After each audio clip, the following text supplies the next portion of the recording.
ಎಲೋ everyone, welcome to my YouTube channel. ನಾನಿವತ್ತು ಮನೆಯಲ್ಲೇ ಈಸಿಯಾಗಿ ಹೇಗೆ ಚಿಕನ್ ಕಬಾಬ್ ಮಾಡೋದು ಅನ್ನೋದನ್ನ ತೋರಿಸ್ತೀನಿ ಬನ್ನಿ. ನಾನೀಗ ಮಿಕ್ಸಿ ಜಾರ್ಗೆ ಶುಂಠಿ, ಬೆಳ್ಳುಳ್ಳಿ, ಕೊತ್ತಂಬರಿ ಸೊಪ್ಪು, ಪುದೀನ ಸೊಪ್ಪು, ಹಸಿಮೆಣಸಿನ್ಕಾಯಿನ ಸೇರಿಸ್ಕೊಂಡು ಪೇಸ್ಟ್ ಮಾಡ್ಕೋತಾ ಇದ್ದೀನಿ.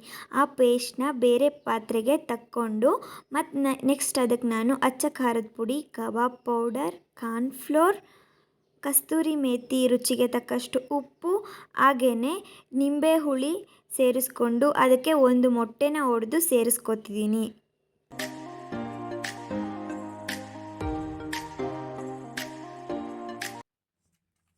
ಈ ಎಲ್ಲ ಇಂಗ್ರೀಡಿಯೆಂಟ್ಸ್ನ ಆ್ಯಡ್ ಮಾಡಿಕೊಂಡು ನೆಕ್ಸ್ಟ್ ನಾನು ಇದನ್ನು ನೀಟಾಗಿ ಮಿಕ್ಸ್ ಮಾಡ್ಕೋತಾ ಇದ್ದೀನಿ.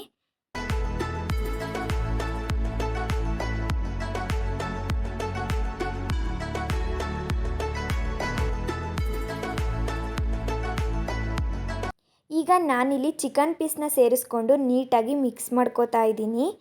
ನೀಟಾಗಿ ಮಿಕ್ಸ್ ಮಾಡ್ಕೊಂಡಿದ್ದ ನಂತರ ನಾನು ಇದನ್ನು 30 ಮಿನಿಟ್ಸ್ ಹಾಗೇ ನೆನ್ಕೊಳ್ಳೋದಕ್ಕೆ ಬಿಡ್ತೀನಿ. 30 ಮಿನಿಟ್ಸ್ ನೆನೆಸೋದ್ರಿಂದ ಚಿಕನ್ ಕಬಾಬ್ ತುಂಬ ಸ್ಮೂತಾಗಿ ಮೃದುವಾಗಿ ಬರುತ್ತೆ.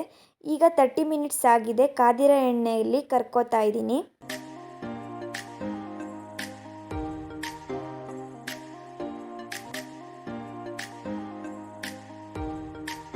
ನೋಡಿದ್ರಲ್ಲ, ಮನೆಯಲ್ಲೇ ಈಸಿಯಾಗಿ ಎಷ್ಟು ಈಸಿಯಾಗಿ ಚಿಕನ್ ಕಬಾಬ್ ಮಾಡೋದು ಅಂತ.